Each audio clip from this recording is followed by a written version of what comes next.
ఓం గం గణపతయే నమః. శ్రీ గురుభ్యో నమః. ఇప్పుడు 32 గణపతుల యొక్క అవతారాలలో ఇవాల్టి రోజు 30వ గణపతి అయిన యోగ గణపతి గురించి చెప్పుకుంటాం. ఈ యోగ గణపతి పూర్వాభాద్ర నక్షత్రం వారు ఆరాధన చేయడం కానీ, పూర్వాభాద్ర నక్షత్రం రోజు ఈ గణపతి యొక్క ఆరాధన చేయడం చాలా విశేషం. ఈ గణపతి యొక్క గుడి శివలోకనాథర్ టెంపుల్ అని తిరుప్పంగూర్, తమిళనాడులో ఉంది. ఈ యోగారూఢ గణపతి అయ్యప్ప స్వామి ఎలా అయితే కూర్చుని దర్శనం ఇస్తాడో ఆ రూప దర్శనంలోనే ఈ యోగ గణపతి కనిపిస్తాడు. ఈ యోగ గణపతి అనగా ఈయన ఆరాధన వల్ల 3 భాగ్యాలు కలుగుతాయి. మొదటిది శారీరక దృఢత్వము, రెండవది మానసిక దృఢత్వము, మూడవది గ్రహచార దృఢత్వము. శారీరక దృఢత్వానికి మనం పతంజలి మహర్షి చేసిన మార్గదర్శనానుసారం యోగా, వ్యాయామాలు, ప్రాణాయామాది కార్యాలు, సూర్య నమస్కారాలు ఇవన్నీ చేస్తూ ఈ గణపతి యొక్క ప్రార్థన చేయడం వల్ల ఆయా శారీరక దృఢత్వము, మానసిక దృఢత్వము కలుగుతాయి. ప్రాణాయామం వల్ల మానసిక దృఢత్వం కలుగుతుంది, మహాశక్తి కూడా కలుగుతుంది. ప్రాణాయామ శతేనచ అని వివేక చూడమనిలో ఒక చోటు ఉంటుంది. వేదాంతం అనే దాని గురించి చెప్తూ, వేదాంతం నేర్చుకోవడం అంటే 100 సార్లు రోజు ప్రాణాయామం చేస్తే ఆ శక్తి రాదు. మనోబుద్ధి అహంకార చిత్తములను తన ఆధీనంలో ఉంచుకున్న వాడికే అంత శక్తి వస్తుంది. వేదాంత శక్తి, వైరాగ్య స్థితి వస్తుంది అని శంకరాచార్యులు వారు అంటారు. అంటే 100 ప్రాణాయామాలు చేసిన వారికి మహాశక్తి కలుగుతుంది, శరీరంలోనూ, మనస్సులోనూ, బుద్ధిలోనూ. మనం సాధారణంగా మన బుద్ధి ప్రచోదనం బట్టి, బుద్ధి కుశలతని బట్టి మన కార్యక్రమాలు చేస్తూ ఉంటాం. కానీ మీరు ఇంతకన్నా తెలివైన వాడు లేడు అని ఈ ప్రపంచంలో ఎవరినైనా చూపిస్తే వాడి యొక్క బుద్ధి ప్రచోదనం కూడా 12 నుంచి 15% మాత్రమే ఉంది. ఇంకా 85% వాడు ఇంకా బుద్ధిని ప్రయోగింపలేదు. అది బుద్ధి ప్రచోదనం అంటే అంత శక్తివంతమైనది. ప్రపంచంలోకెల్లా తెలివైన వాడు అని ఎవరినన్నా సరే ఆయన కూడా ఒక 15% మాత్రమే తన బుద్ధిని ప్రయోగించాడు అని. అందుకని ఈ యొక్క గణపతి యొక్క ఆరాధన ఆ బుద్ధి ప్రచోదనాన్ని 40% వరకు తీసుకెళ్ళినా చాలు, ప్రపంచంలో మనకన్నా తెలివైన వాడు ఇంకొకటి ఉంటాడు.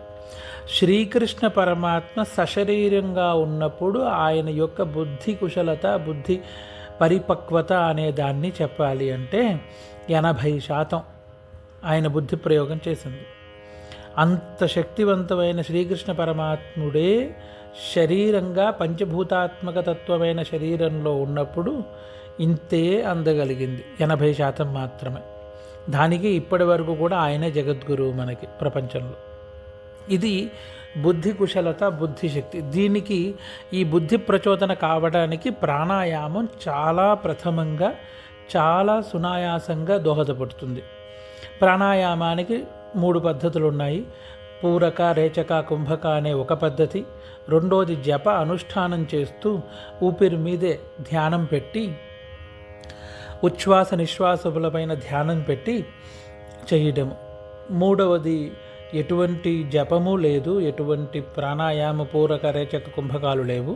కళ్ళు మూసుకుని మనస్సు ఏకాగ్రత శక్తితో ఒకవైపే, త్రాటనము అని అంటారు. కళ్ళు తెరిచి చేస్తే కళ్ళు ఎదురుకుండా నిటారుగా మనం కూర్చున్నప్పుడు మన కనుబొమ్మల యొక్క హైట్ ఎంత ఉంటుందో అంత హైట్లో ఎదురుకుండా ఒక దీపాన్ని పెట్టి ఆ దీపాన్ని చూస్తూ ఉండడం, వేరే ఆలోచన లేకుండా ఉండడం, అది త్రాటనం.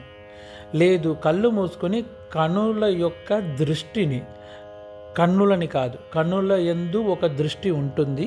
ఇది మామూలుగా మనం చూసేదంతా, చూస్తున్నవన్నీ మనం చూస్తున్నాము, కళ్ళు చూస్తున్నాయని మనం అనుకుంటున్నాం. కానీ చూస్తున్నది కళ్ళు కాదు, కళ్ళు వెనకాల ఉంటే బుద్ధి.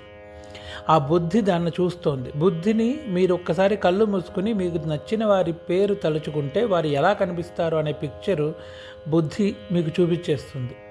అది బుద్ధి యొక్క శక్తి. అలా ఏ ఆలోచన లేకుండా కన్నులు మూసుకొని భ్రువోర్ మధ్యంలో దృష్టిని సారించి కూర్చుంటే, ఇలా ఈ 3 భాగాల్లో బుద్ధి ప్రచోదనం చాలా విశేషంగా జరిగే అవకాశం ఉంది. అలాగే ఆరోగ్య విషయానికి వస్తే రోజుకి 12 సూర్య నమస్కారాలు చేయడం మొదలెడితే సంవత్సరం తిరగకుండా శారీరక రుగ్మతులన్నీ తొలగి పరిపూర్ణమైన ఆరోగ్యవంతుడు అవుతాడు. ఇవి రెండు కాకుండా మూడోది గ్రహస్థితులు. అది చాలా ప్రభావం చేస్తూ ఉంటుంది జీవితంలో. ఉదాహరణకి మేషరాశి మరియు కర్కాటక రాశి, తులారాశి, మకర రాశి ఇవి చరరాశులు అని అంటారు. అలాగే వృషభ రాశి, సింహరాశి, వృశ్చిక రాశి, కుంభరాశి వీటిని స్థిర రాశులు అని అంటారు.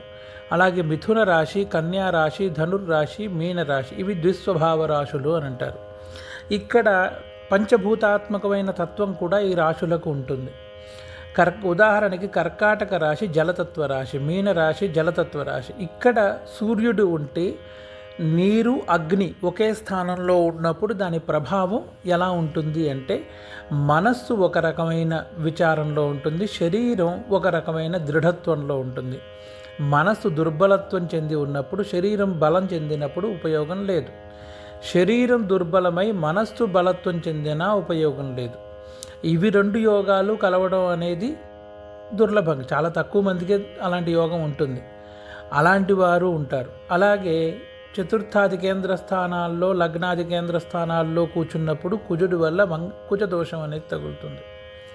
అలాగే మన రాశి యందు, మన రాశికి వెనకాల వ్యయరాశి యందు, రాబో రాశి యందు శని సంచారం గోచారంలో జరుగుతున్నప్పుడు ఏలినాటి శని ప్రభావం అని ఉంటుంది. అలాగే మన రాశిని యందు 4వ రాశిలో ఉన్నప్పుడు శని అర్ధాష్టమ శని అని, 8వ రాశిలో ఉన్నప్పుడు అష్టమ శని అని జరుగుతుంది. ఇలా ఇవన్నిటిలో 100కి 70 పైనే యోగాలు దుర్యోగాలే. 30 అటు ఇటుగా 30 యోగాలు మాత్రమే సద్యోగాలు అంటారు, శుభయోగాలు అని అంటారు. అటువంటి శుభయోగాలని, ఈ దుర్యోగాలు ఏవైతే ఉన్నాయో వాటిని నివారించి, వాటి పరిహారం చెందించి, ఆ దోషం లేకుండా చేసి సద్యోగాల్ని మాత్రమే ప్రేరేపించి, సద్యోగాన్ని ఇచ్చి, దుర్యోగం యొక్క బలాన్ని తగ్గించి, ఆ దుర్బలాన్ని తగ్గించి మంచి సద్బలాన్ని ప్రేరేపింపే శక్తి గల గణపతి యోగ గణపతి అని అంటారు. దీన్నే శుభయోగ గణపతి అని మనం అనాలి. ఈ గణపతి యొక్క మంత్రము ఓం గం యోగ గణపతయే నమః అని ప్రార్థన. ఈయన ధ్యాన శ్లోకం యోగారూఢో యోగ పట్టాభిరామో బాలార్కాభశ్చంద్రనీలాంశుకాఢ్య పాశే క్ష్వక్ష్వాన్యో గదాదండదధానః పాయాన్నిత్యం యోగ విఘ్నేశ్వరో నః. యోగారూఢ అంటే యోగాసనము వంటి ఆ రూపంలో ఆసీనుడై ఉన్న, యోగ పట్టాభిరామ అంటే పరిపూర్ణమైన యోగదాయకమైన పట్టానికి, అభిరామ అంటే అధిపతి అయి, బాలార్కభాస బాలార్కము అంటే బాలసూర్యుడి వలె అరుణకాంతి వలె వెలజల్లుతూ, చంద్రనీలాంశుకాఢ్య చంద్రనీలముతో కూడిన ఆభరణములు ధరించిన వాడై, పాశము చేతి యందు పాశము, ఇక్షుహు అంటే చెరుకు, తర్వాత రుద్రాక్ష, గదము ఇవి ధరించిన వాడై, పాయాన్నిత్యం యోగ విఘ్నేశ్వర అటువంటి గణపతిని నిత్యము నేను ప్రార్థిస్తున్నాను అని అంటారు. ఈ యోగ గణపతి చాలా విశేషమైన గణపతి. ఈ గణపతి యొక్క ఆరాధన చేయడం గ్రహచార దోషాలు, ఈ గోచార దోషాలు ఉన్నవారికి ఒక పక్క విశేషమైనది. తర్వాత ఆరోగ్యం గురించి కష్టపడేవారు ప్రాణాయామం, కనీస పక్షంలో ప్రాణాయామము లేదా సూర్య నమస్కారం కుదిరితే సూర్య నమస్కారం చేసేటప్పుడు ఈయనకి ప్రార్థన చేసి నమస్కారం చేసి చేసుకోగలిగితే అది చాలా విశేషమైన శక్తిని, అనుగ్రహాన్ని ప్రసాదిస్తుంది. ఓం గం గణపతయే నమః. యోగ గణపతయే నమః.